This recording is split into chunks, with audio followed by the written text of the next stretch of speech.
बिस्मिल्लाहिर्रहमानिर्रहीम। कैसे हैं भैया आप लोग? रटना नहीं है, समझना है। सेंट text book board matric chemistry chapter number 13 nitrogen oxygen. Nitrogen series अल्हम्दुलिल्लाह हो चुकी। ऑक्सीजन सीरीज़ की तरफ आ जाएं ताकि ये चैप्टर जो है वो आपका फिर कंप्लीट हो जाएगा। ठीक है, ये ऑक्सीजन सीरीज़ का पार्ट 1 है। Oxygen part 1। टोटल ये सीरीज़ कितने जो है वो उसमें जाएगी 5 पार्ट में। पूरी कोशिश है मैं इसको ख़त्म कर दूंगा, वीडियोस बड़ी बनेंगी। ठीक है, पहला जो हमारे पास पार्ट बनेगा यानी कि ये आज वाला, इसके अंदर हम पहला टॉपिक जो कवर करेंगे isolation of oxygen. Isolation of oxygen from air. ठीक है भाई। दूसरा lab preparation of oxygen, laboratory में कैसे तैयार होगी। और तीसरा प्रॉपर्टीज़, जिसमें दोनों प्रॉपर्टीज़ डिस्कस करेंगे, फिज़िकल प्रॉपर्टीज़ भी और केमिकल प्रॉपर्टीज़ भी। ये 3 टॉपिक्स जो हैं इंशाल्लाह पार्ट 1 में हम कवर करने जा रहे हैं। नाइट्रोजन सीरीज़ का पार्ट, ऑक्सीजन सीरीज़ का पार्ट 1 है। कॉपी पेंसिल ले लीजिए, लेक्चर को नोट करना है और मुस्कुराते रहना है। आर.वी. शाह, आर.वी. शाह आप देख रहे हैं, आर.वी. शाह। जैसे कि मैंने कहा था, कौन सी वीडियो थी वो? हाँ, chemical properties of nitric acid. Chemical properties of nitric acid. बहुत बड़ी वीडियो बनी थी, नो डाउट 1 घंटे से ऊपर की, और बड़ी ही बोरिंग वीडियो, बहुत दिमाग को थकाने वाली वीडियो। मुझे नहीं लग रहा था कि कोई नॉन स्टॉप पूरा जो है वो एक ही लेक्चर के अंदर एट वंस पूरा का पूरी वीडियो जो है ना ये देखेगा भी, लेक्चर भी नोट करेगा। बड़ी बात। और मैंने कहा था जो ऐसा करेगा वो कमेंट में मुझे बताया, अगली वीडियो में मैं उसको हाईलाइट करूँगा। तो आर.वी. शाह, आप माशाल्लाह, आपकी ये डिटर्मिनेशन जो है ना, कि कितने डिटर्मिनिस्टिक हैं, क्योंकि ये बात तो मैंने वीडियो के लास्ट में कही थी ना। अब जिसने पूरी वीडियो देखी होगी लास्ट तक, उसने वो कमेंट भी, वो मेरी बात भी सुनी होगी। तो आर.वी. शाह ने तो पूरी वीडियो देखी है। आर.वी. शाह आपने माशाल्लाह, और एक ही दफ़ा में देखी है, सुकून से देखी है, लेक्चर भी नोट किया है, तो पूरा कॉन्सेप्ट आपके जहन में होगा। तो कॉन्ग्रेचुलेशन आर.वी. शाह, ये आपकी डिटर्मिनेशन शो कर रही है कि माशाल्लाह आप जो है वो इरादे के पक्के हैं। एक काम जो शुरू करते हैं ना उसको एंड तक लेके जाते हैं। Very good. ठीक है, अब आगे चलते हैं। ऑक्सीजन पार्ट 1 में आइसोलेशन ऑफ ऑक्सीजन, इसको देख लेते हैं, फिर इसकी लेबॉर्ट्री प्रिपरेशन की तरफ चलेंगे। आइसोलेशन का मतलब क्या है मैंने पहले भी बताया था। आइसोलेशन मतलब अलग करना। अलग करना, किसको अलग करना? ऑक्सीजन को अलग करना। किस में से अलग करना? एयर में से अलग करना। एयर आपको पता होना चाहिए मिक्सचर है, मिक्सचर ऑफ गैसेस है। मिक्सचर मतलब बहुत सारी गैसेस का मजमुआ है ये एयर। और इसमें सबसे ज़्यादा परसेंटेज कौन सी गैस की है? इसमें सबसे ज़्यादा परसेंटेज जो है वो नाइट्रोजन गैस की है, और दूसरे नंबर पर ऑक्सीजन गैस की है। तो हम क्या करेंगे, इस एयर को लेंगे, यानी कि इस मिक्सचर को लेंगे, मिक्सचर ऑफ गैसेस को, और इसमें से ऑक्सीजन को हम क्या करेंगे? आइसोलेट करेंगे, अलग करेंगे। एग्जाम में जब क्वेश्चन आता है ना, तो मैं बार बार इस बात को कहता हूँ कि भाई क्वेश्चन को समझना सीखिए। क्वेश्चन को समझना बहुत मुश्किल काम है, ख़ास तौर पे केमिस्ट्री के क्वेश्चंस को, कि वो आपसे बोल क्या रहा है। वो एक ही चीज़ आपसे कई तरीके से बोल सकता है एग्जाम में। वो आपसे बोल सकता है industrial preparation of oxygen gas दे दीजिए, commercial preparation of oxygen gas दे दीजिए, ऑक्सीजन गैस लार्ज स्कोप में उसकी तैयारी, बड़े पैमाने पर, लार्ज स्केल पे उसकी तैयारी ऑक्सीजन गैस की, इसके हवाले से आप क्या जानते हैं ये आप बता दीजिए। या फिर वो आपको कह सकता है isolation of oxygen from air, ये बता दीजिए। ये चारों बातों का एक ही मतलब है, मैं आपको बता देता हूँ। ऑक्सीजन गैस की तैयारी जो लैब में होती है वो तो हमारा दूसरा टॉपिक है, उसमें प्रिपरेशन हो रही है, आप ऑक्सीजन गैस को तैयार कर रहे हैं, ठीक है, किसी और चीज़ से, वो मैन्युफैक्चरिंग है। ये आइसोलेशन ऑफ ऑक्सीजन है, इसमें आप तैयार नहीं कर रहे ऑक्सीजन को, ऑक्सीजन तो ऑलरेडी तैयार है, ठीक है, एयर के अंदर, आप उसको अलग कर रहे हैं बस। और ये काम कहाँ कर रहे हैं आप? लैब में कर रहे हैं? नहीं, ये आप फैक्ट्री में कर रहे हैं, इंडस्ट्री के लेवल पे कर रहे हैं, कारोबारी नुक्ता नज़र से कर रहे हैं, और लार्ज स्केल पे कर रहे हैं, बड़े पैमाने पे कर रहे हैं, कमर्शियल पॉइंट ऑफ व्यू से कर रहे हैं कि इसको ऑक्सीजन गैस को आइसोलेट करके हमें मार्केट में बेचना है, इस पॉइंट ऑफ व्यू से कर रहे हैं। तो कई तरह से मैंने आपको ये बता दिया। तो एग्ज़ाम में जब ये क्वेश्चन आए घूम फिर के, तो समझ जाइएगा कि इसी की बात की जा रही है कि हमने एयर में से ऑक्सीजन को आइसोलेट अलग करना है। अब इसका तरीकाकार क्या होगा? जिन्होंने नाइट्रोजन पार्ट 1 देखा है, मेरे ख्याल में नाइट्रोजन पार्ट 1 ही है, उसके अंदर मैंने ये तफसील से बात बताई थी कि इन टॉपिक्स को पहले आप समझ लीजिए, इनको समझेंगे तो जाके आपको जो है वो ये fractional distillation, isolation of oxygen जो है, इसके 2 स्टेप्स हैं, उसकी तरफ आता हूँ। पहले ज़रा आप इसके स्टेप्स समझ लीजिए। इसके 2 स्टेप्स हैं। पहले स्टेप में आप क्या करेंगे? Liquefaction of air. इस स्टेप में आप क्या करेंगे? आप लिक्विफाई करेंगे। लिक्विफाई मतलब एयर क्योंकि गैस है, गैस का मिक्सचर है, बहुत सारी गैसेस का मजमुआ है, तो आप एयर लेके क्या करेंगे? सबसे पहले उसको लिक्विफाई मतलब इसको लिक्विड में कन्वर्ट करेंगे, लिक्विड एयर बनाएंगे। इसको क्या करेंगे? एयर जो गैस की फॉर्म में है इसको लिक्विड फॉर्म में बनाएंगे, ठीक है। ये है स्टेप नंबर 1। स्टेप नंबर 2 है, जब ये लिक्विड एयर आपको मिल जाए तो फिर आप क्या करेंगे? फ्रैक्शनल डिस्टिलेशन करेंगे इसकी, फ्रैक्शनल डिस्टिलेशन। एग्जाम में अगर क्वेश्चन आता है तो वहाँ भी ज़रा ध्यान लगाइएगा। हो सकता है वो आपसे जो है वो शॉर्ट क्वेश्चन में आपसे बोल दे, what do you know about the liquefaction of air. Air की लिक्विफिकेशन के बारे में आप क्या जानते हैं? तो आपने उतना ही लिखना है, ये नहीं करना कि आगे फिर आपने fractional distillation of liquid air ये भी कर दिया। नहीं, ये उसका सवाल नहीं है। उसका सवाल सिर्फ इतना होगा कि लिक्विफिकेशन ऑफ एयर के बारे में आप क्या जानते हैं, वो लिख दीजिए बस। समझ आ रही है बात? तो इसके 2 स्टेप्स हैं। आइसोलेशन, आपको एयर से ऑक्सीजन को अलग करना है, तो पहला काम कीजिए कि एयर को क्या बनाइए? लिक्विड में कन्वर्ट कीजिए, और उस लिक्विड एयर की फिर फ्रैक्शनल डिस्टिलेशन कीजिए। समझ में आ गई बात? 1 बाय 1 हम इसको देखते हैं। अभी ये चीज़ें मैंने उसके अंदर भी बताई थी जब मैंने नाइट्रोजन की आइसोलेशन की बात की थी, और ये करेक्शन भी करवाई थी कि बुक के अंदर लिखा हुआ है प्रिपरेशन का वर्ड गलत है। उसमें भी आप नाइट्रोजन को तैयार नहीं कर रहे थे, एयर में से ही नाइट्रोजन को अलग किया जा रहा था। उसी वीडियो के अंदर मैंने बॉइलिंग पॉइंट का कॉन्सेप्ट समझाया था कि ये बॉइलिंग पॉइंट क्या है। उसी के अंदर मैंने फ्रीजिंग पॉइंट का कॉन्सेप्ट भी समझाया था उसी वीडियो के अंदर।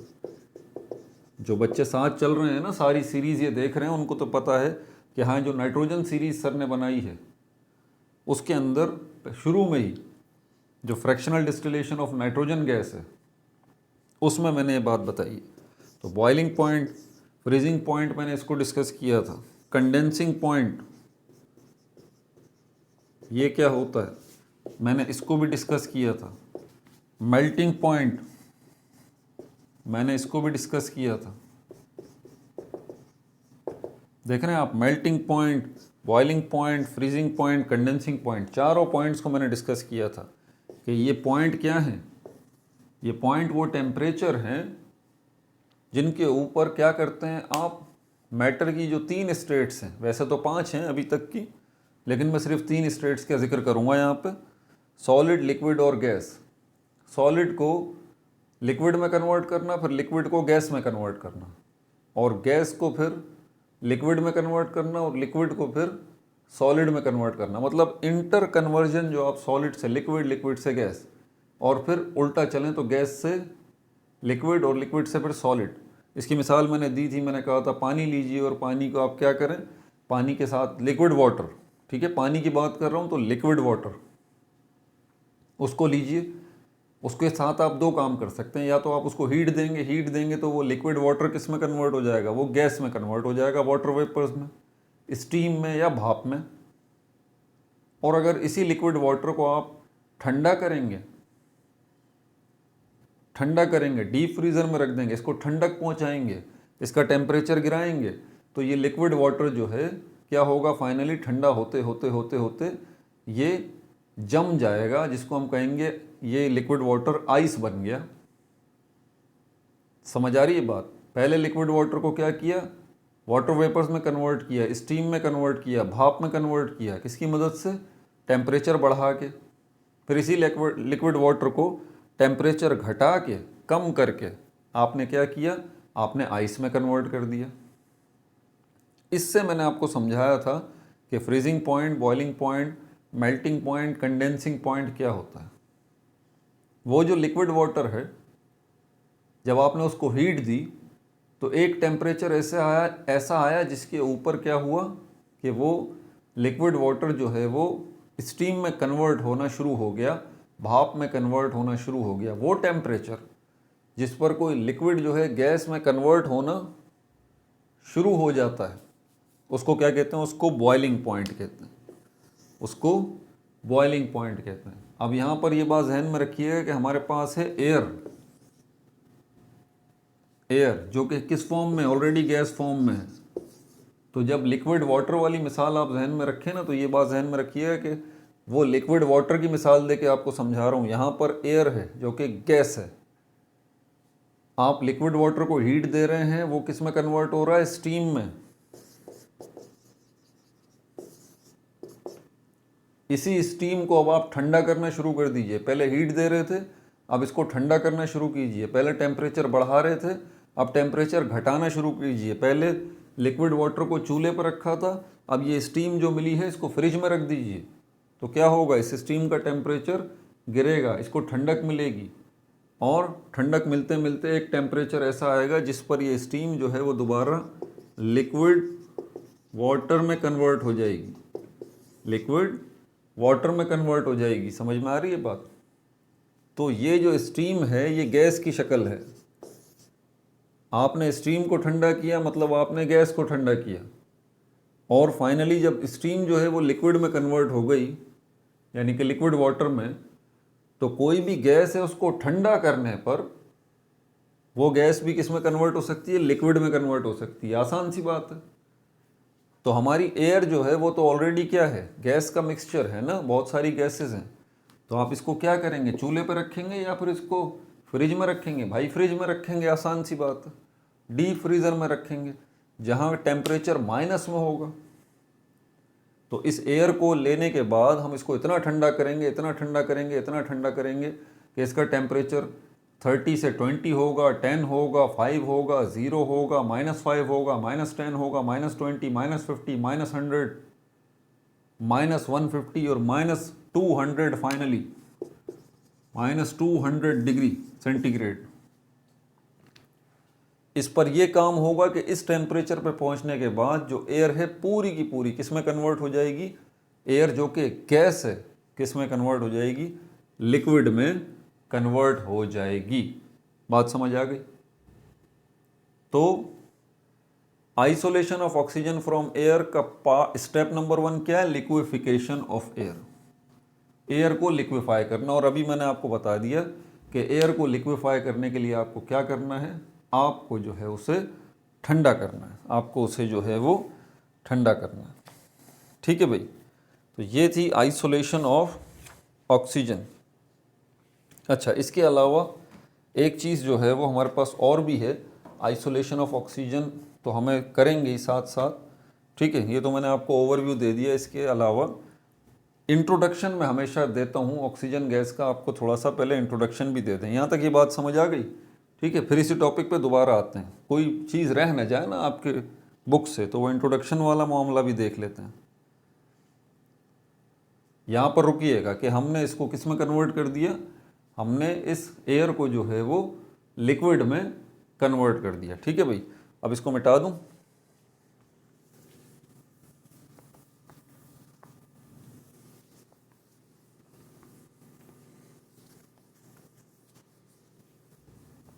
क्योंकि ऑक्सीजन सीरीज़ की पहली वीडियो है ये, इसलिए ऑक्सीजन के हवाले से आपको इसको हम इंट्रोडक्शन में लेके चलते हैं पहले, ताकि आपको ऑक्सीजन गैस का जो है वो इंट्रोडक्शन पता चले, फिर आइसोलेशन की तरफ चलेंगे, ठीक है भाई, और फिर लैब प्रिपरेशन की तरफ चलेंगे, और चौथे नंबर पर फिर हम इसकी प्रॉपर्टीज़ को देखेंगे, प्रॉपर्टीज़, ठीक है। तो पहले इंट्रोडक्शन मिटा दूँ इसे, आइसोलेशन को थोड़ा बहुत हमने डिस्कस कर लिया, लेक्चर नोट करने की हैबिट डाल, क्या क्या मालूमात है। सबसे पहले यहाँ पर इसको डिस्कवर किसने किया था, अब इसके नाम की प्रोनाउंसिएशन जो ना मुझे आई ही नहीं अभी तक, मैंने गूगल भी नहीं किया, शील है या शीले है या पता नहीं क्या है भाई, बहरहाल ये आप देख लीजिए, गूगल कर लीजिए, कमेंट में मुझे बता दीजिए सर इसकी प्रोनाउंसिएशन ये है। ये साहब थे या साहिबा थे मुझे ये भी नहीं पता। 1772 में इन्होंने जो है इसको डिस्कवर किया था।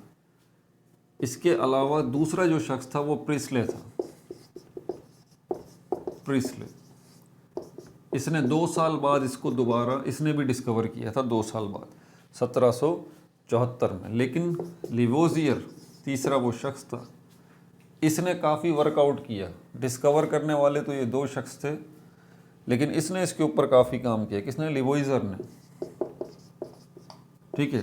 तो इसके कामों की तफसीलात भी देख लीजिए, MCQs में आपसे बोला जा सकता है। मेजर प्रॉपर्टीज़ जो हैं इस शख्स ने बताई, इसकी major properties,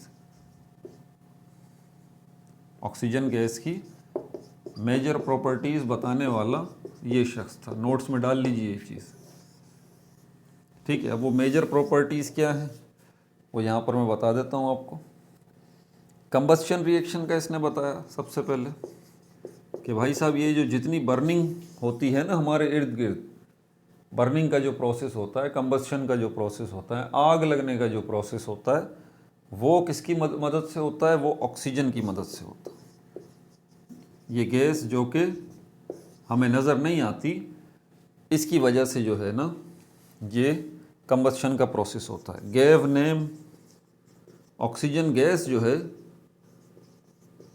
gave name oxygen, इस गैस को ऑक्सीजन नाम देने वाला। अब ऑक्सीजन का नाम तो भाई उस ऑक्सीजन के मम्मा पापा थोड़ी ना है जो उसका नाम रखेंगे, समझ में आ गई बात? तो हमें इंसानों को ही रखने उनके नाम। तो गैव नेम ये भी आपको पता होना चाहिए, ये भी इसी साहब ने दिया था, ऑक्सीजन। क्योंकि साइंस की दुनिया में ज़्यादातर ग्रीक जो है वो टर्म्स इस्तेमाल होती हैं, तो ये ऑक्सीजन जो है वो भी ग्रीक लैंग्वेज से ही उसने लिया था। इसका मतलब होता है एसिड प्रोड्यूसर, एसिड प्रोड्यूसर। उसकी वजह इसकी प्रॉपर्टीज़ थी कि एसिड्स को प्रोड्यूस करने में जो है ना इसका बड़ा अहम किरदार होता है। जैसे कि H2SO4 सल्फ्यूरिक एसिड, क्योंकि काफ़ी पुराना है, सदियों से इंसान इसको जानता है, काम वाम कर रहा है, इसमें ऑक्सीजन की मौजूदगी, ठीक है, उसकी पॉइंट ऑफ व्यू से। और कई एसिड्स के अंदर जो है वो ऐसे इसका ऑक्सीजन का बड़ा जो है वो अहम किरदार है। All acids contain oxygen as major constituent. ज़्यादातर एसिड्स में ऑक्सीजन जो है वो आपको नज़र आता है, ठीक है। वजह भी पता चल गई। ये सारी चीज़ें MCQs में आ जाती हैं, मिटा दूँ। और प्रिस्ले ने क्या किया, लिवोइजर ने क्या किया? क्योंकि लिवोइजर वो शख्स था जिसने तफसीलात बताई इसके हवाले से। डिस्कवर करने वाले तो 2 दूसरे नाम थे जिनका मैंने बता दिया आपको। लिविंग थिंग्स के अंदर ये भी उसने बताया कि लिविंग थिंग्स की जो है वो बेसिक नीड है, ये बेसिक नीड है, बुनियादी ज़रूरत है लिविंग थिंग्स की। ये बात बताने वाला भी वो शख्स था, ठीक है भाई। अच्छा, इसके अलावा और जनरल प्रॉपर्टीज़ में कौन से ग्रुप में ये आता है? पीरियोडिक टेबल में। पीरियोडिक टेबल में ये 6A जो है वो ग्रुप में आता है, ठीक है। फर्स्ट मेंबर है, ये फर्स्ट मेंबर है इस ग्रुप का, और इसी के नाम से इस ग्रुप का नाम भी रखा गया है ऑक्सीजन फैमिली, ऑक्सीजन फैमिली, ठीक है भाई। मिल रही है इंफॉर्मेशन, ठीक है। 6 ए में क्यों रखा गया, वजह क्योंकि इसके वैलेंस शेल में, इसके लास्ट शेल में जो है वो कितने इलेक्ट्रॉन हैं, 6 इलेक्ट्रॉन, 6 वैलेंस इलेक्ट्रॉन्स हैं इसके वैलेंस शेल में। ठीक है भाई। और इसकी इलेक्ट्रॉनिक कॉन्फ़िगरेशन अगर हम देखें, इलेक्ट्रॉनिक कॉन्फ़िगरेशन E.C समझ जाइएगा। इलेक्ट्रॉनिक कॉन्फ़िगरेशन इसकी K शेल के अंदर 2 इलेक्ट्रॉन आते हैं और L शेल के अंदर 6 इलेक्ट्रॉन आते हैं। क्लासिकल ये शेल्स हैं, सब शेल्स की बात नहीं हो रही, ऑर्बिटल्स की बात नहीं हो रही, नहीं, मैं ये बात जहन में रख के चल रहा हूँ कि अभी आप यंगस्टर्स हैं, बिगिनर्स हैं केमिस्ट्री के। ठीक है। इसकी मज़ीद अगर हम देखेंगे तो ये 1s2 और ये 2s2 और 2p6, ये मॉडर्न इलेक्ट्रॉनिक कॉन्फ़िगरेशन है, ये क्लासिकल इलेक्ट्रॉनिक कॉन्फ़िगरेशन है KL वाली। ठीक है भाई। उसके बाद आगे चलते हैं, इसका अकरेंस ये कहाँ कहाँ पाई जाती है, मिटा दूँ इसको।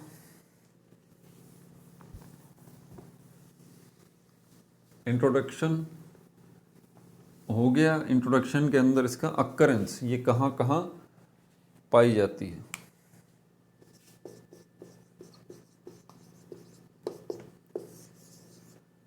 अकरेंस मतलब कहाँ कहाँ ये पाई जाती है। ठीक है भाई। Most abundant element on earth, most abundant मतलब सबसे ज़्यादा मिकदार में पाया जाने वाला जो है वो ये एलिमेंट है, मोस्ट अबंडेंट। अच्छा, और इसके अलावा क्या बात है, ये दोनों स्टेट में अवेलेबल है इन नेचर, हमारी नेचर के अंदर, यानी कि हमारी इस दुनिया में, हवा में, ज़मीन के ऊपर, ज़मीन के नीचे, मिट्टी में और पानी में, इन नेचर में फ्री स्टेट में भी है, यानी कि एलिमेंटल फॉर्म में भी है O2, और कंबाइंड स्टेट के अंदर भी है, कंबाइंड स्टेट के अंदर यानी कि कंपाउंड फॉर्म में, जिसकी एक मिसाल हमारे पास H2O है, पानी। ठीक है भाई। अच्छा, और क्या बात है इसके हवाले से, अगर इसकी फ्री स्टेट को देखें तो फ्री स्टेट की आगे तफसीलात उसने बताया कि आपकी एयर के अंदर 21% बाय वॉल्यूम ऑफ एयर, जो टोटल एयर है आपकी, अर्थ है ना, अर्थ के इर्द गिर्द जो एयर का ब्लैंकेट है, इनविजिबल ब्लैंकेट एयर का, तो उसका 21% वॉल्यूम मतलब साइज़ समझ लीजिए फ़िलहाल अभी। तो इस एयर का जो साइज़ है, इस साइज़ को बनाने में 21% किरदार किसका है, ऑक्सीजन गैस का है। ठीक है भाई। अच्छा, इसके अलावा पानी के अंदर भी ऑक्सीजन मौजूद है, आपको पता होना चाहिए, और मिट्टी के अंदर भी थोड़ी बहुत मिकदार ऑक्सीजन की होती है। तो पानी के अंदर जो है हमारे पास जो है वो डिज़ोल्व स्टेट के अंदर, देखें ऑक्सीजन सबकी ज़रूरत है ना, लिविंग थिंग्स पानी के अंदर भी तो है ना, तो वहाँ भी ज़रूरत है। तो तकरीबन 33% ऑक्सीजन गैस जो है वो डिज़ोल्व्ड स्टेट में है। अगर इसके ऊपर MCQs आ जाए ना तो ज़रा ध्यान से अटैम्प्ट कीजिएगा कि पानी के अंदर जितना पानी है हमारे अर्थ पे, समंदरों की सूरत में, झीलों, दरियाओं की सूरत में, या किसी भी सूरत में पानी मौजूद है। लिक्विड वाटर की बात हो रही है, आइस की फॉर्म की बात नहीं हो रही, लिक्विड वाटर की। ठीक है। तो लिक्विड वाटर के अंदर ऑक्सीजन गैस मौजूद है, कितना, 33% by mass, dissolve by mass. इसका क्या मतलब हुआ कि पानी अगर आपने जो है वो 100 kg लिया है, मिसाल के तौर पर पानी लिया है, 100 kg आपने पानी लिया है, तो इसके अंदर 33 kg जो है वो 33 kg क्या है, ऑक्सीजन गैस शामिल है। तो आप इस इत्मीनान में मत रहिएगा कि हमारे पास तो 100 किलोग्राम वज़न तो पानी का आ रहा है, तो ये तो सिर्फ पानी है। नहीं भाई, उसके अंदर सिर्फ 33 kg ऑक्सीजन गैस डिज़ोल्व हुई हुई है। ठीक है। तो यहाँ पर पानी का वज़न 100 kg नहीं है, इस हिसाब से पानी का वज़न कितना बनेगा फिर, 67 kg, 67 kg यही बनेगा ना, माइनस करके देख लें, 67 kg जो है वो वाटर होगा, जिसको आप 100 kg समझ रहे हैं। ठीक है। तो ये तफसीलात हो गई। और 50% by mass of earth crust, बिठा दूँ इसको, और क्या मालूमात हैं इसके हवाले से? और कहाँ पाई जाती है ऑक्सीजन? अब देखें ज़मीन के ऊपर आपकी जो ज़मीन का एरिया है, ज़रा सा रियलाइज़ करें इस चीज़ को, आपकी अर्थ का कितना है? हम आपकी जो अर्थ है इसका 71% क्या है? वाटर है, ठीक है। और वाटर के अंदर अर्थ का जो एरिया है उसका 71% पे पानी है, समंदरों की शक्ल में, झीलों की शक्ल में, दरियाओं की शक्ल में, ठीक है। बाकी जो 29% है इस पे लैंड है, इस पे खुश्की है, जिस पे हम रहते हैं, जिस पे इंसान रहते हैं, जानवर रहते हैं, जंगलात हैं, ये सब कुछ मौजूद है, ठीक है भाई। तो 71% आपका जो है वो अर्थ का कवर किया हुआ है किसने? पानी ने। अब इस 71% के अंदर ज़रा वो मेरी बात याद रखिएगा, वो 33% वाली, इसमें 33% ऑक्सीजन गैस मौजूद है डिज़ोल्व्ड स्टेट के अंदर, इसके अंदर डिज़ोल्व्ड स्टेट के अंदर, ठीक है। और वाटर खुद क्या है? हाँ, अब इसकी भी तो बात कर लें, ये फ्री स्टेट है, ये जो है वो फ्री स्टेट है जो कि डिज़ोल्व है इस पानी के अंदर, ठीक है। ताकि पानी के अंदर जो आबी हयात मौजूद है, ठीक है, एक्वेटिक लाइफ मौजूद है, उसको ऑक्सीजन मिल सके, और उसके लिए इतनी ऑक्सीजन काफ़ी होती है। हम तो पानी में जाएंगे तो हमारा तो इंतकाल हो जाएगा ना, बात समझ आ रही है। और अब पानी को बजाते खुद चेक करें तो पानी का फॉर्मूला क्या है? H2O। ऑक्सीजन पानी के अंदर भी मौजूद है, पानी को बनाने वाली जो है वो एक गैस ऑक्सीजन भी है, ठीक है भाई। इसके अलावा जो है वो, अब इसका वज़न किया जाए, अगर H2O का, पानी का, ये तो हम इसकी परसेंटेज की बात कर रहे हैं ना, वज़न की तो बात नहीं की ना, ज़मीन पे कितना पानी मौजूद है उसका वज़न तो नहीं किया ना। तो वो कह रहा है कि अगर ज़मीन पे मौजूद सारे पानी का आप वज़न करें, सपोज़ करें ज़मीन पे मौजूद सारे पानी का वज़न है 100 kg, तो इसके अंदर से तकरीबन 88.8 kg जो है वो सिर्फ ऑक्सीजन होगा, ऑक्सीजन का वज़न होगा, ऑक्सीजन का, सिर्फ ऑक्सीजन का वज़न होगा। 100 kg अगर सपोज़ कर लिया जाए, हमारी अर्थ पर जो पानी है अगर हम सपोज़ करें उसका वज़न 100 kg, तो उसमें से 88.8 kg सिर्फ ऑक्सीजन है। और पानी का फॉर्मूला आपको पता है ना क्या? H2O, ठीक है। और इसके अंदर हाइड्रोजन गैस, ये हाइड्रोजन रह जाता है, बाकी मानदा वज़न इसका आ जाएगा। तो सिर्फ ये ऑक्सीजन जो है वो इतना वज़न बना रही है, 88.8 kg, नोट्स में डाल लीजिए। अब बाकी हाइड्रोजन जो है वो कितना वज़न बनाएगी H2O के अंदर, पानी के अंदर? माइनस कर दें भाई 100 में से, ठीक है। तो यहाँ पर अगर परसेंटेज में लें तो तकरीबन ये परसेंटेज बनता है 88.8%, ठीक है भाई, बाय मास ऑफ वाटर। ये MCQs में बाय मास ऑफ H2O का अगर वज़न किया जाए तो H2O का वज़न का 88.8% वज़न सिर्फ ऑक्सीजन है, ठीक है भाई। आगे चलें, मिटा दूं इसको। पानी की बात भी कर ली, अर्थ क्रस्ट, जो हमारी अर्थ है, ज़मीन है, उसके अंदर भी तो मौजूद है ना, उसमें भी तो ऑक्सीजन मौजूद है। किस शक्ल में मौजूद होगी आप कहेंगे? अब ये जो मैं बात कर रहा हूँ ना, किस शक्ल में मौजूद होगी, इसको ज़रा समझें। क्या इस शक्ल में मौजूद होगी? फ्री स्टेट में मौजूद होगी, मट्टी के अंदर होगी, बिल्कुल, क्योंकि हमारी मट्टी के अंदर कितने इंसेक्ट्स वगैरह हैं, कितने जानवर, अल्लाह ताला की कितनी मखलूक़ात हैं, सबको ऑक्सीजन चाहिए, समझ आ गई बात। तो मट्टी के अंदर भी ऑक्सीजन मौजूद है, लेकिन बहुत कम मिकदार में, इतनी के उनके लिए काफ़ी है। जिस तरह पानी के अंदर ऑक्सीजन मौजूद है, तो एक्वेटिक लाइफ के लिए, समुद्री हयात के लिए वो उतनी ऑक्सीजन काफ़ी है, ठीक है भाई। इंसान तो नहीं जी सकते पानी के अंदर, ना मट्टी के अंदर, लेकिन मट्टी में जितने भी मखलूक है उसके लिए ये काफ़ी है, ठीक है भाई।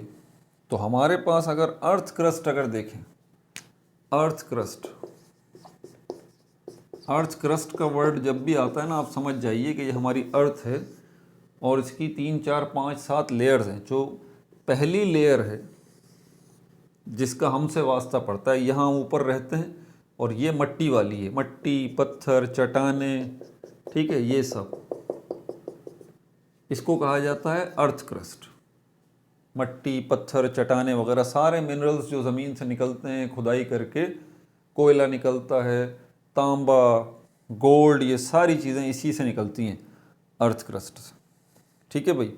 तो इस अर्थ क्रस्ट का भी अगर वज़न किया जाए, अर्थ क्रस्ट का, अर्थ का नहीं, अर्थ क्रस्ट का भी अगर मास देखा जाए इसका, आपको हैरत होगी ये बात सुन के कि इसके मास का भी 50%, यानी कि अगर हम सपोज करें कि अर्थ क्रस्ट का वज़न जो है वो 100 kg है, तो इसके 100 kg में से 50 kg सिर्फ ऑक्सीजन का वज़न बनता है। ठीक है। अब ज़मीन के ऊपर चल रहे हैं, ज़मीन के नीचे भी चले गए अर्थ क्रस्ट में, पानी के अंदर भी हमने ऑक्सीजन के हवाले से सर इतनी मालूमात मिल गई हैं, पेज भर गए 2-3 हमारे। तो भाई लिखते चले जाएं, रटने थोड़ी ना आए यहाँ पर। आप किस लिए आए? समझने आए हैं, सीखने आए हैं। ठीक है, नोट करते रहें। अच्छा, और क्या बात है, अब ज़मीन के ऊपर भी तो हमारे पास बहुत सारी चीज़ें हैं। ठीक है, जैसे कि ज़मीन के ऊपर रेत, सिलिका बहुत बड़ी मिकदार में पिछली वीडियोस में इसके ऊपर डिस्कशन हो चुकी है, सिलिका। अब कंबाइंड स्टेट को भी देख लें ज़रा। कंबाइंड स्टेट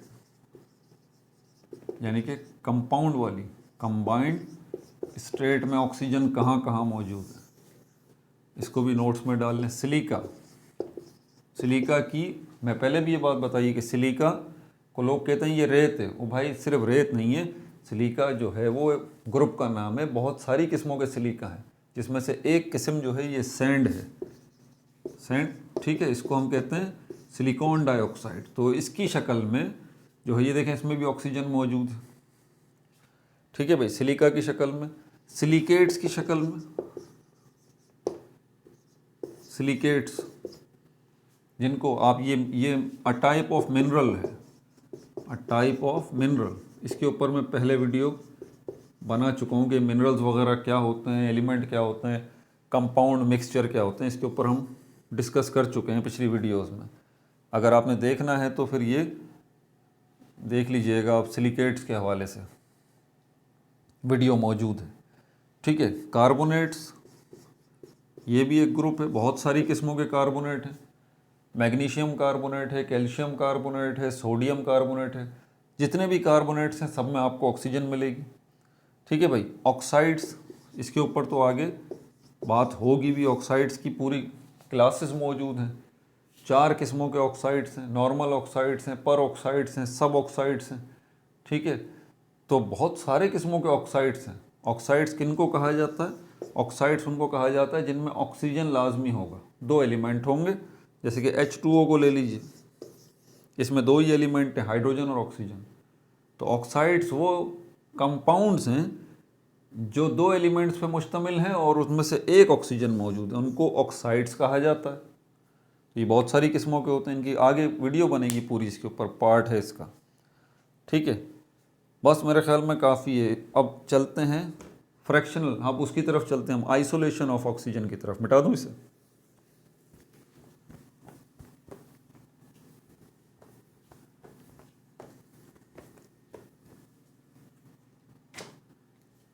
ये वाला टॉपिक हमारा दोबारा, इसके स्टेप्स हम डिस्कस कर रहे थे। स्टेप्स देखें, रिकॉर्ड में आ गई ना, वीडियो में सारी की सारी चीज़ें आ गई। अब आपको टेंशन नहीं, थक भी जाएंगे अगर वीडियो बंद कर देंगे, चलो यार बाकी हिस्सा बाद में देख लेंगे, लेकिन रिकॉर्ड में तो आ गई ना यूट्यूब पे। ठीक है, तो स्टेप्स 2 स्टेप्स हैं। लिक्विफिकेशन ऑफ एयर, एयर को लिक्विफाई करना है। उसके बाद fractional distillation, FD, fractional distillation of liquid air, liquid air को फ्रैक्शनली डिस्टिल करना है। तो लिक्विफिकेशन के अंदर हमें एयर को क्या करना है? एयर को कूल करना है, ठंडा करना है। अब जब ये ठंडा करने की बात आती है तो ये कहाँ करेंगे आप? मैंने तो नोट्स वगैरह बनाए हुए हैं इसके लिए। लिक्विफिकेशन ऑफ एयर, एक ज़रा चीज़ को समझिएगा, पहले आगे बढ़ने से पहले इसको समझ लें कि एयर को जब हम ठंडा करेंगे, कूल करेंगे, तो इसका टेम्परेचर क्या होगा, टेम्परेचर इसका बढ़ेगा घटेगा, घटेगा, नीचे जाएगा ना। सपोज करते हैं एयर का टेम्परेचर 60 डिग्री है, फिर क्या होगा, 50 होगा, 40 होगा, 10 होगा, 5 होगा, 0 होगा, 0 के बाद फिर -5 होगा, -10 होगा। एयर को मत भूलिएगा कि एयर के अंदर ऑक्सीजन गैस भी है, आर्गॉन गैस भी है, ठीक है, इसमें नाइट्रोजन गैस भी है और इसमें कार्बन डाइऑक्साइड गैस भी है, सल्फर डाइऑक्साइड गैस भी है, मीथेन गैस भी है, बहुत सारी गैसेस का मजमूआ है ये एयर। लेकिन और इन सारी गैसेस का जब ठंडा करेंगे तो क्या होगा पता है ना आपको, ठंडा करने पे एक टेम्परेचर ऐसा आएगा जिस पर ये गैस जो है वो किस में कन्वर्ट हो जाएगी, लिक्विड में। गैस जो है वो किस में कन्वर्ट हो जाएगी, लिक्विड में। एक टेम्परेचर ऐसा आएगा, लेकिन ये गैस थोड़ी ना है एयर, बात को समझिएगा, ये गैसेस है जी, एक गैस नहीं है, बहुत सारी गैसेस हैं और सबका टेम्परेचर अलग अलग है, सबका टेम्परेचर अलग अलग है। हमें थोड़ी ना पता कि ऑक्सीजन जो है वो किस टेम्परेचर पे जाके लिक्विड में कन्वर्ट होगी। आपने इस एयर को ठंडा किया है, कूल किया है, तो 60 से 50 हुआ, 40 हुआ, 30, 20, 10, 0, 0 से -5, -5, -10, -50, -100, -150, आप -150 तक पहुंच गए। हकीकत बात यह कि आप एयर को देख नहीं सकते, मतलब इस किसी भी गैस को नहीं देख सकते। हाँ, लेकिन आपको उस कंटेनर के अंदर जो शीशे का बना हुआ है, जिसमें ये एयर आपने भर रखी है, ठीक है, एक ऐसा फ्रिज है जो कि शीशे का बना हुआ है, सपोज करते हैं उसमें ये एयर मौजूद है, तो वो शीशे का बॉक्स जो है वो आपको खाली ही नज़र आएगा, आप उसको ठंडा करते रहें। लेकिन जैसे जैसे टेम्परेचर नीचे जाएगा, -150 सपोज कर लें, तो क्या होगा, वो एयर जो है उसमें कोई तो एक गैस ऐसी होगी जिसका टेम्परेचर मैच कर जाएगा। हम यहाँ सपोज करते हैं कि आप इसको ठंडा करते रहे, तो इसमें जो कार्बन डाइऑक्साइड गैस है, क्योंकि ये पॉइंट बड़ा टेक्निकल है इसलिए ज़रा इसको ध्यान से सुनें, ठीक है। तो सपोज करते हैं कि -150 डिग्री सेंटीग्रेड जो है वो कार्बन डाइऑक्साइड गैस का टेम्परेचर मैच कर गया।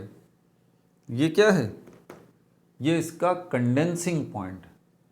कार्बन डाइऑक्साइड इस टेम्परेचर पे गैस से किस में कन्वर्ट होगी, लिक्विड में कन्वर्ट होगी।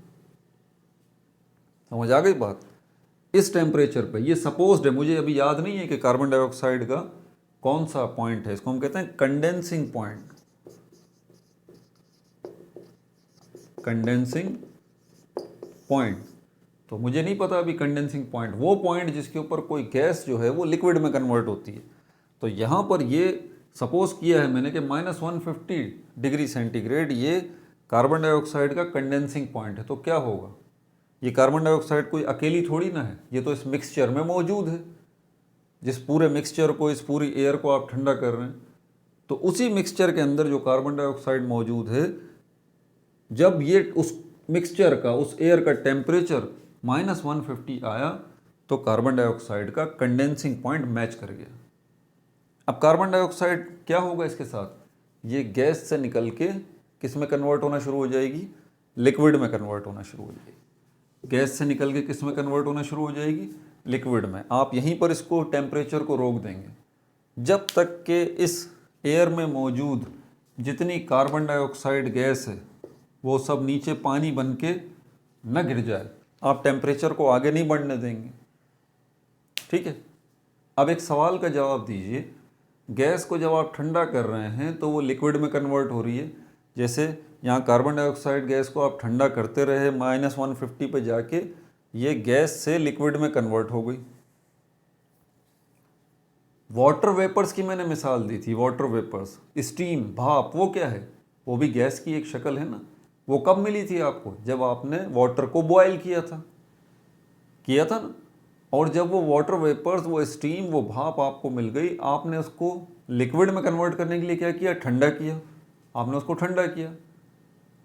और फिर क्या हुआ कि वो स्टीम जो है वो किस में कन्वर्ट हो गई, लिक्विड वाटर में दोबारा कन्वर्ट हो गई। लेकिन अब उस लिक्विड वाटर को आप ठंडा करे जा रहे हैं, करे जा रहे हैं, करे जा रहे हैं, और ठंडा कर रहे हैं उस लिक्विड वाटर को, तो फाइनली वो लिक्विड वाटर क्या बनेगा, आइस बनेगा ना। आइस क्या है भाई, सॉलिड है।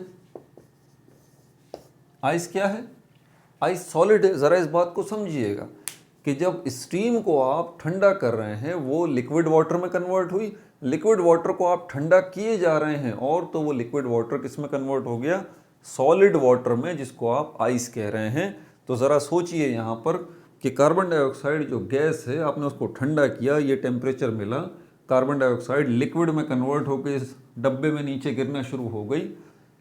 -150 डिग्री सेंटीग्रेड पे जितनी कार्बन डाइऑक्साइड थी सब की सब जो है वो लिक्विड बन के यहाँ नीचे गिर गई।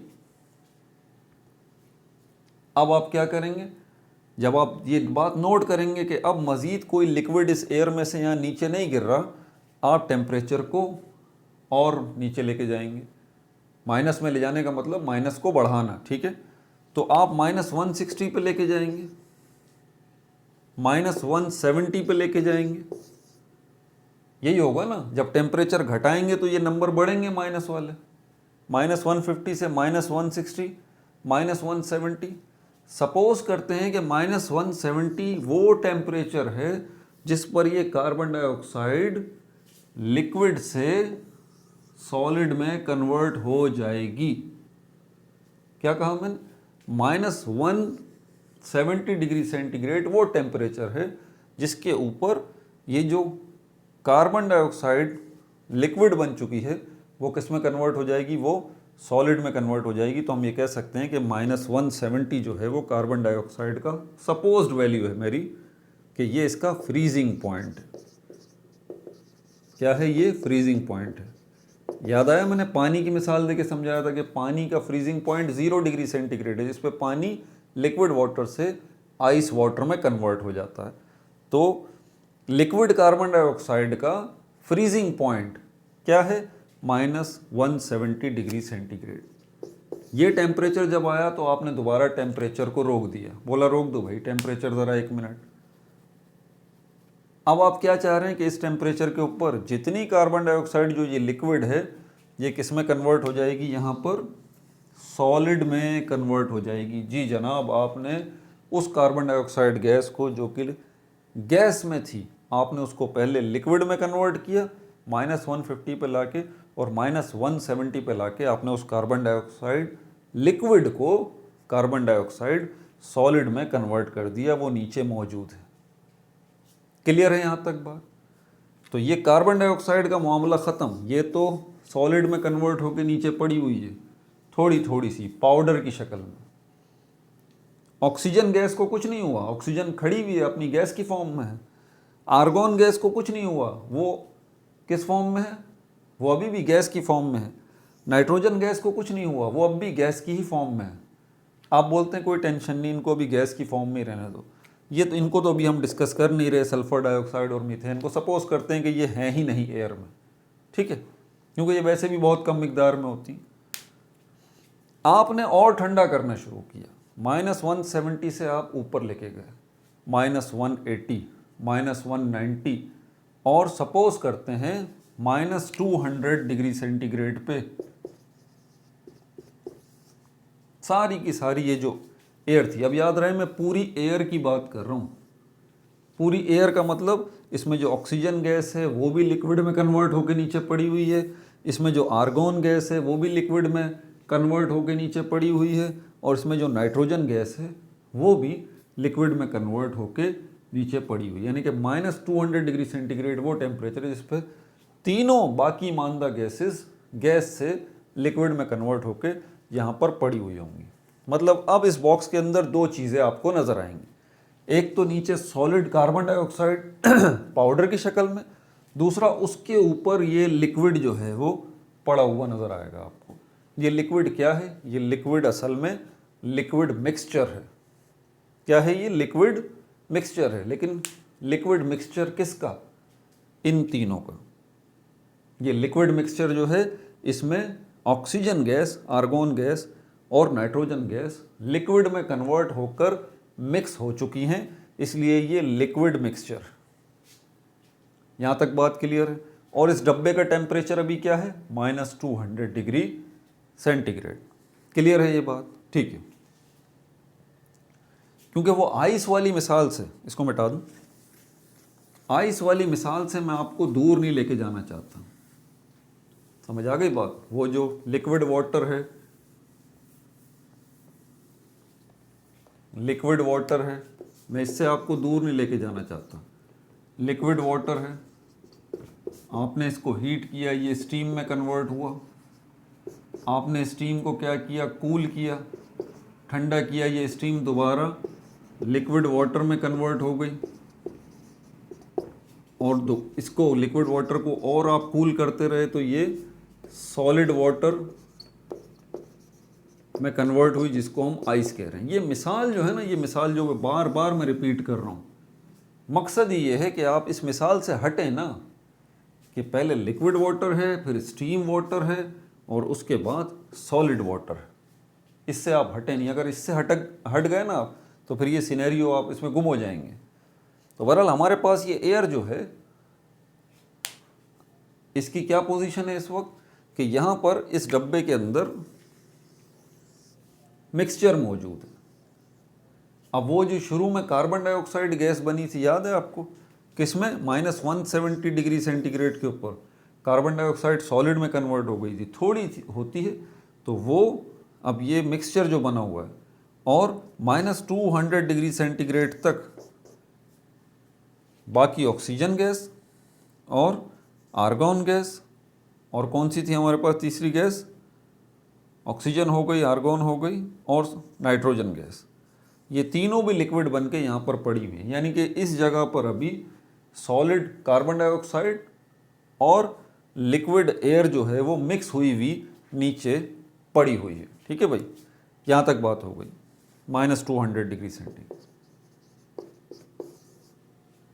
ये था स्टेप नंबर 1, जिसको हम कहते हैं लिक्विफिकेशन ऑफ एयर। एयर को हमने लिक्विफाई कर दिया, और इसी के दौरान कार्बन डाइऑक्साइड लिक्विड होके सॉलिड में भी कन्वर्ट हो गई। ये स्टेप नंबर 1 हो गया। ठीक है भाई, मिटा दूं अब इसको।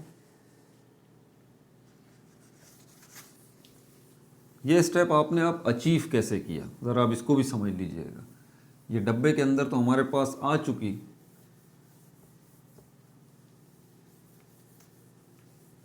लिक्विड ऑक्सीजन, लिक्विड नाइट्रोजन और लिक्विड आर्गॉन और सॉलिड कार्बन डाइऑक्साइड, ये इस डब्बे में तो आ चुकी। लेकिन आपने इसके लिए किया क्या, अब ज़रा इसको समझ लीजिएगा।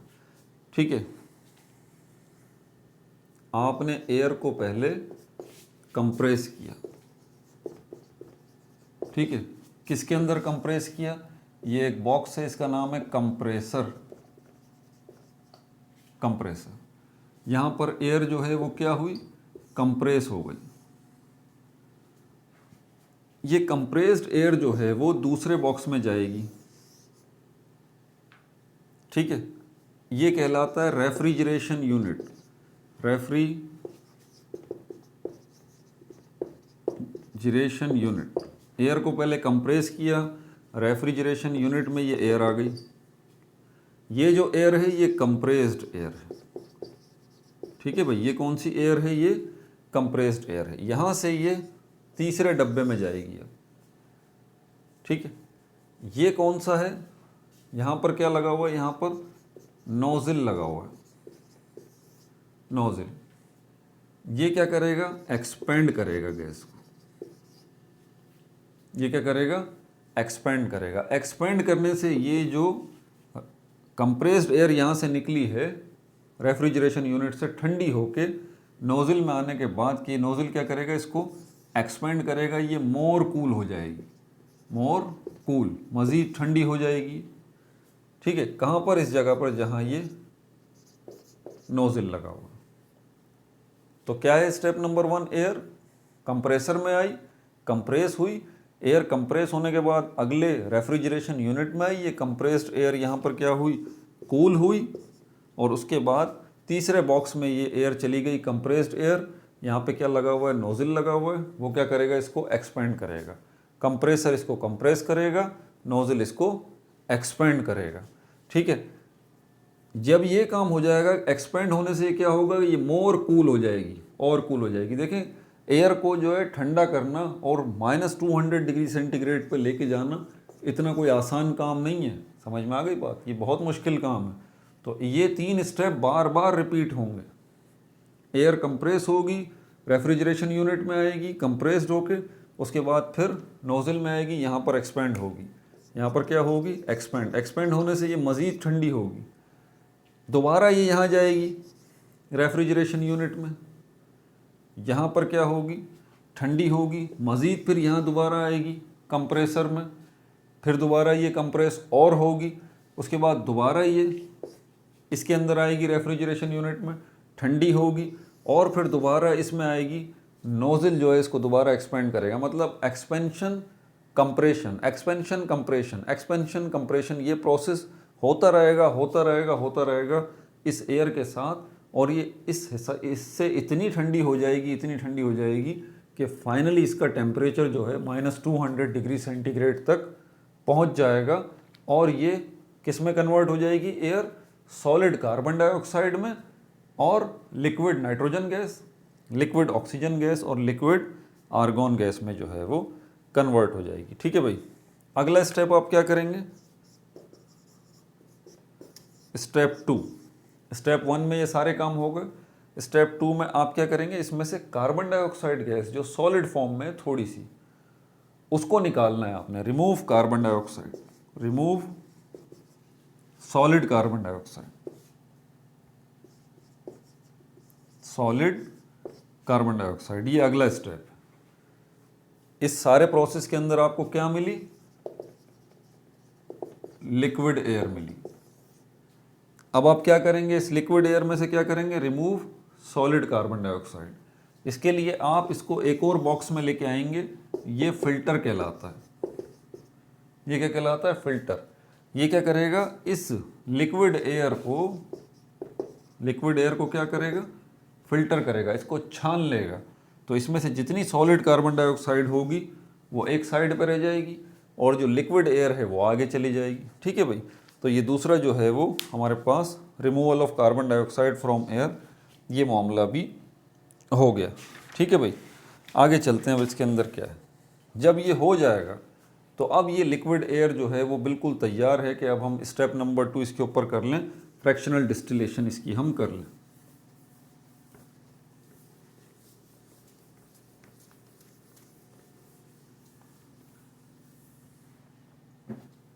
अब स्टेप नंबर 2 आ जाएगा, fractional distillation. Fractional distillation of liquid air, of liquid air. इस लिक्विड एयर की आप फ्रैक्शनल डिस्टिलेशन करेंगे। फ्रैक्शनल डिस्टिलेशन करने के लिए ये जो आपको डब्बा नज़र आ रहा है, इसको हम कहते हैं फ्रैक्शनेटिंग कॉलम, फ्रैक्शनेटिंग कॉलम। ठीक है भाई, यहाँ पर आप उसको ले आएंगे, किसको, लिक्विड एयर को। लिक्विड एयर, याद रहे कि इस लिक्विड एयर के अंदर अब कार्बन डाइऑक्साइड नहीं है, वो तो फिल्टर आउट होकर निकल गई। इसके अंदर ऑक्सीजन मौजूद है, इसके अंदर नाइट्रोजन गैस मौजूद है, और इसके अंदर आर्गॉन गैस मौजूद है। 3 गैसेस इसमें मौजूद है। अब आप इसको करेंगे हीट। क्या करेंगे, इस फ्रैक्शनेटिंग कॉलम में लाने के बाद इसको करेंगे हीट। अब ज़रा याद कीजिए, दोबारा मैं आपको उस पॉइंट से हटाना नहीं चाहता। असल में वो जो वाटर वाला जो मैंने कॉन्सेप्ट दिया ना, लिक्विड वाटर को हीट किया, वो स्टीम में कन्वर्ट हो गई, स्टीम को फिर ठंडा किया, वो दोबारा लिक्विड वाटर में कन्वर्ट हुई, उसी लिक्विड वाटर को और ठंडा किया तो वो सॉलिड वाटर में कन्वर्ट हो गई, आइस में। मैं इससे आपको हटाना नहीं चाहता। आपने भी ज़रा इस चीज़ को देखना है कि जब आप इसको हीट करेंगे, ये लिक्विड एयर है, वो लिक्विड वाटर था। लिक्विड वाटर को जब हीट किया तो क्या हुआ, लिक्विड वाटर के साथ एक ऐसा पॉइंट आया जिसको आपने कहा कि ये बॉइलिंग पॉइंट है, ये बॉइलिंग पॉइंट। और वो कितना था लिक्विड वाटर का, याद है 100 डिग्री सेंटीग्रेड। ये वो टेम्परेचर था जिस पे लिक्विड वाटर जो है वो लिक्विड से किस में कन्वर्ट हुआ था, गैस में कन्वर्ट हो गया। लिक्विड वाटर से स्टीम में कन्वर्ट हो गया था 100 डिग्री सेंटीग्रेड पे। आप इसको जब हीट करेंगे, अभी मौजूदा टेम्परेचर इसका कितना है, -200 डिग्री सेंटीग्रेड। हीट करने पे क्या होगा, पानी के साथ क्या हुआ था 100 डिग्री सेंटीग्रेड पे, ये गैस में कन्वर्ट हुआ था, स्टीम में कन्वर्ट हुआ था। अब जब पानी जो है वो 100 डिग्री सेंटीग्रेड पे स्टीम में कन्वर्ट हो गया, तो क्या ये स्टीम रुकी रही ज़मीन पर उस बर्तन में जिसमें आप वाटर बॉईल कर रहे हैं? नहीं भाई, ये तो बेवकूफ़ी वाली बात है, ऐसा तो मुमकिन ही नहीं है ना। स्टीम क्योंकि गैस की शक्ल है इसलिए वो उठेगी, आसमान की तरफ जाएगी। बर्तन में भी तो ये होता है ना, पानी को जब बॉयल करते हैं वो बॉयल होना शुरू हो जाता है तो स्टीम आसमान की तरफ उठती है ना। तो बिल्कुल एग्जैक्टली यहाँ पर भी ये जो लिक्विड ऑक्सीजन मौजूद है, लिक्विड नाइट्रोजन मौजूद है, लिक्विड आर्गोन मौजूद है, इनको हीट करने पे क्या होगा, इनका टेम्परेचर पहले तो नीचे आएगा -200 डिग्री सेंटीग्रेड से -199 डिग्री सेंटीग्रेड होगा, फिर -198 डिग्री सेंटीग्रेड होगा और -196 डिग्री सेंटीग्रेड जब होगा तो इसमें से जो नाइट्रोजन गैस है ना वो क्या होगी पता है, -196 डिग्री सेंटीग्रेड नाइट्रोजन गैस का क्या है, कौन सा पॉइंट है, बॉइलिंग पॉइंट है जी।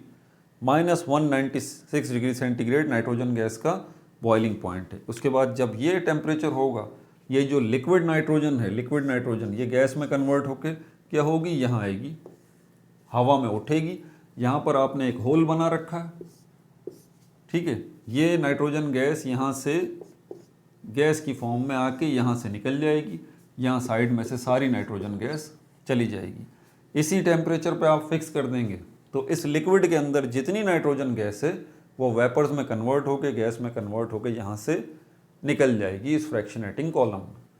जब ये आप कर लेंगे, मज़ीद आपको कोई ऐसी गैस निकलती हुई शो नहीं होगी, तो आप समझ जाएंगे कि इस लिक्विड के अंदर सिर्फ दो ही गैसेस लिक्विड की फॉर्म में मौजूद हैं, और वो कौन सी हैं, एक ऑक्सीजन गैस है और दूसरी आर्गॉन गैस। एक ऑक्सीजन गैस है और दूसरी कौन सी है, आर्गॉन गैस। आर्गॉन गैस जो है क्या होगा,